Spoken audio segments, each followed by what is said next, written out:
दोस्तों, target with PS Parihar channel में आपका स्वागत है। सुबह की इस वीडियो में ऐसी सूचनाएं होती हैं जो विभिन्न समाचार पत्रों पर छाई हुई होती हैं और विद्यार्थियों के लिए आवश्यक होती हैं। तो आइए शुरू करते हैं और देख लेते हैं कि आज के समाचार पत्रों में विद्यार्थी जीवन से संबंधित कौन कौन सी सूचनाएं हैं। तो वीडियो को जल्दी से लाइक कर दें, शेयर कर दें। जिन छात्रों ने चैनल को अभी भी सब्सक्राइब न किया हो तो जल्दी से सब्सक्राइब कर लें ताकि आप लोगों को इसी प्रकार की ऑथेंटिक अपडेट से सबसे पहले मिलती रहें। चलिए शुरू करते हैं। आगे बढ़ने से पहले एक सूचना है उन विद्यार्थियों के लिए जो छात्राएं यूपी ट्रिपल एससी की भर्ती यूपी एएनएम की तैयारी कर रही हैं, स्वास्थ्य कार्यकर्ता की तैयारी कर रही हैं। वे सभी अभ्यर्थी चक्षु प्रकाशन की इस बेस्ट बुक को ले सकती हैं, जिसे आप लोग यहाँ पर देख रहे हैं। काफ़ी अच्छी पुस्तक है ये। यूपी ट्रिपल एससी एएनएम स्वास्थ्य कार्यकर्ता का जो सिलेबस है उसके हिसाब से इसे तैयार किया गया है। इसमें 25 प्रैक्टिस सेट आप लोगों को मिल जाएंगे और 2500 से ज़्यादा बहुविकल्पी प्रश्न भी आपको मिल जाएंगी। पुरानी जो परीक्षा हुई थी उसका एक शॉर्ट पेपर भी आपको इसी पुस्तक में मिल जाएगा। चक्षु प्रकाशन की यह बेस्ट बुक आप लोगों को सभी कापी किताबों की दुकानों में मिल जाएगी और अगर आप लोग ऑनलाइन मंगवाना चाहती हैं तो उसकी लिंक मैंने डिस्क्रिप्शन बॉक्स और कमेंट बॉक्स दोनों जगह उपलब्ध करा दी है। आप लोग चाहें तो इसको ऑनलाइन भी मंगवा सकती हैं। यहाँ पर देख भी सकते हैं, ये स्वास्थ्य कार्यकर्ता का सिलेबस है और उसी के हिसाब से ये प्रश्न बिल्कुल जैसे यहाँ पर ये दिखा पेनिसिलिन का सामान्य साइड इफेक्ट है, ये देखिए। और यहाँ पर नीचे आपको आंसर देखने को मिलेंगे और उसके बाद ये में ये सभी प्रश्नों की विस्तृत व्याख्या भी आपको देखने को मिल जाएगी, ताकि कोई प्रश्न अगर घुमा फिरा करके भी पूछा जाए तो आप लोग उसे आसानी से हल कर सकें। चलिए शुरू करते हैं। अब यूपी ट्रिपल एससी से शुरू कर लेते हैं। तो पीईटी की फाइनल आंसर की कल जारी हो गई है और अब आपके रिजल्ट की भी उल्टी गिनती शुरू हो गई है। किसी भी दिन यूपी ट्रिपल एससी पीईटी का जो रिजल्ट है वो अब जारी हो सकता है। और लिखा है कि अधीनस्थ सेवा चयन आयोग द्वारा 6-7 सितंबर को प्रदेश के 48 जिलों में आयोजित प्रारंभिक अर्हता परीक्षा 2025 की पहली व दूसरी पाली में आयोजित लिखित परीक्षा की उत्तर कुंजी पूर्व में जारी की गई थी। आयोग के परीक्षा नियंत्रक विधान जायसवाल ने बताया कि उत्तर कुंजी पर प्राप्त आपत्तियों का निस्तारण करते हुए संशोधित उत्तर कुंजी आयोग की वेबसाइट पर अपलोड कर दी गई है। अभ्यर्थी इसे वहां से देख सकते हैं। थोड़ा बहुत मामूली परिवर्तन भी किया गया है। किसी पाली में, चूंकि ये कई पालियों में ये परीक्षा हुई थी, किसी पाली में 1 प्रश्न में बदलाव, किसी में 2 प्रश्न में बदलाव हुआ है।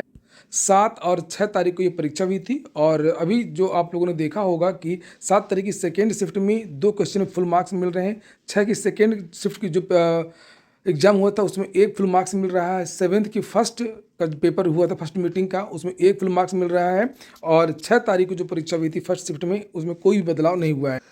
चलिए हम बात कर लेते हैं अब होमगार्ड भर्ती की। तो होमगार्ड भर्ती का विज्ञापन कल जारी हो गया। आवेदन भी कल से शुरू हो गए हैं। पदों की संख्या 41,424 है।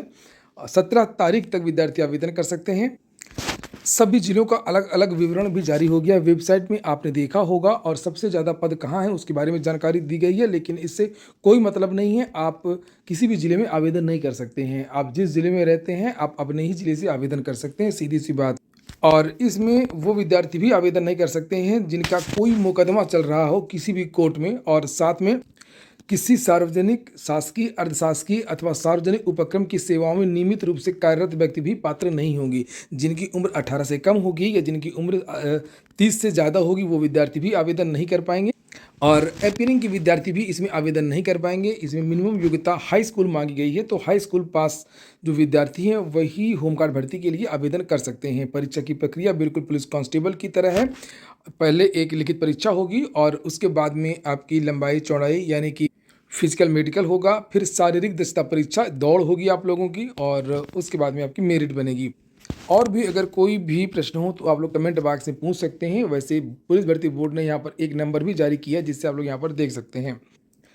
मानदेय के बारे में लिखा हुआ है कि 600 रुपये अभी मिलता है। ड्यूटी भत्ता प्रतिदिन के हिसाब से है ये। इस भर्ती में शारीरिक, मानसिक बीमार और दिव्यांग व्यक्ति पात्र नहीं होंगे, वो लोग आवेदन इसमें नहीं कर पाएंगे। ये देखिए यहाँ पर फिर से लिखा हुआ है कि मूल जिले का निवासी होना चाहिए।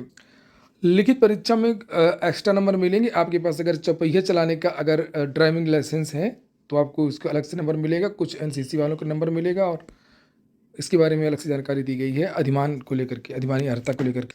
तो कई सालों से विद्यार्थी इसका इंतजार कर रहे थे। फाइनली नोटिस जारी हो गई है और जो योग्य विद्यार्थी हों, जो इच्छुक हों, आवेदन कर सकते हैं। अगली जो सूचना है वो टीजीटी को लेकर के है। टीजीटी भर्ती परीक्षा 9 महीने में 5 बार टली है।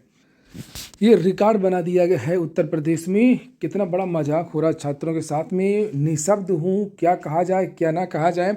और देख सकते हैं कि शिक्षा सेवा चयन आयोग में 45 बैठकें हो चुकी हैं। नोटिस में साफ साफ लिखा हुआ है और 45 बैठकों में एक भी भर्ती कंप्लीट नहीं हो पाई है। लिखा है उत्तर प्रदेश शिक्षा सेवा चयन आयोग क्रियाशील होने के बाद करीब पौने 2 वर्ष के अपने कार्यकाल में कोई नई शिक्षक भर्ती तो दूर उसका विज्ञापन तक जारी नहीं कर सका है। लेकिन लंबित शिक्षक भर्तियों की तिथियां घोषित करके उसे स्थगित करने का रिकॉर्ड जरूर बना रहा है। 2022 की प्रवक्ता संवर्ग पीजीटी भर्ती की परीक्षा स्थगित करने के रिकॉर्ड के बाद अब प्रशिक्षित स्नातक शिक्षक यानी कि टीजीटी भर्ती के लिए परीक्षा तिथि घोषित करके 5वीं बार स्थगित की है।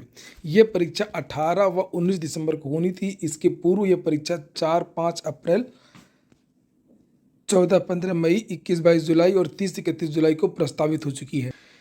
लगभग आज के सभी प्रमुख समाचार पत्रों में इसके बारे में जानकारी दी गई है कि यह परीक्षा कब कब स्थगित हुई है और क्या क्या हो रहा है। प्रतियोगियों में निराशा आप देख सकते हैं, पर लिखा हुआ है।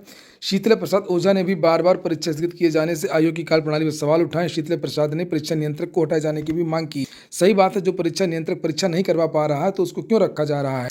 लिखा हुआ इसमें कि नए अध्यक्ष की नियुक्ति में अभी भी गतिरोध बना हुआ है। अभी नया विज्ञापन जारी नहीं हुआ है। लिखा है नए अध्यक्ष की नियुक्ति में अभी गतिरोध बना हुआ है। ऐसे में टीजीटी के स्थगित होने की पहले से ही बात की जा रही थी।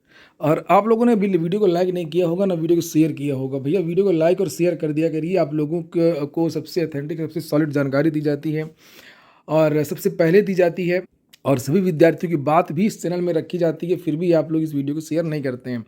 और इसमें लिखा है आयोग की विज्ञप्ति के अनुसार इस परीक्षा की नई तारीख बाद में घोषित की जाएगी। लगातार परीक्षा स्थगित होने से प्रतियोगियों में निराशा संग नाराजगी। तो कुल मिलाकर के यूपी टीईटी भी स्थगित होगा, टीजीटी भी हो गया, पीजीटी पहले ही हो गया था।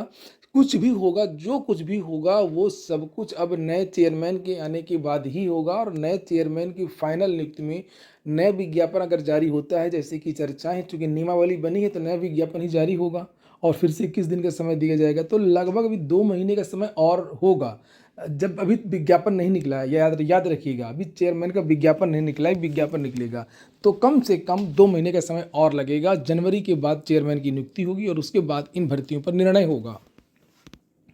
तब तक आप लोग एलटी ग्रेड की तैयारी करिए, केवीएस एनवीएस की तैयारी करिए, DSSB की तैयारी करिए, उसके बाद में चाहे बीपीएससी में लग जाइएगा।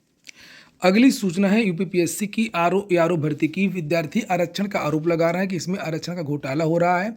लोक सेवा आयोग की सभी भर्तियों में हो रहा है। प्रारंभिक परीक्षा में ओबीसी के जो विद्यार्थी SC ST के विद्यार्थी हैं, जो ईडब्ल्यूएस के विद्यार्थी हैं, उनके साथ में भेदभाव हो रहा है। उनके अगर ज़्यादा नंबर भी हैं तो उनको समान वर्ग की सीटों में क्वालिफाई नहीं कराया जा रहा है, जो कि प्राकृतिक रूप से गलत है, सामाजिक रूप से अन्याय हो रहा है। और ये मामला मैं पहले भी उठा चुका हूँ, आप लोगों को पहले भी इसके बारे में मैंने जानकारी दी है।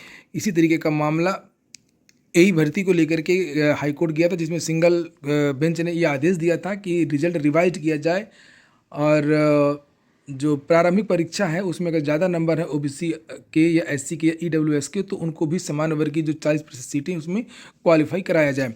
हालांकि मामला डबल बेंच में चला गया है और इसी तरीके का मामला अब आरू का है। पहली सुनवाई की डेट आ चुकी है। यहाँ पर लिखा है 20 नवंबर को इसकी सुनवाई होगी। ये देख सकते हैं छात्र हैं और उनके नाम विवेक यादव, ये नीचे लिखा हुआ संदीप पटेल, विवेक यादव, वैभव कृष्णा, बहुत सारे छात्र हैं।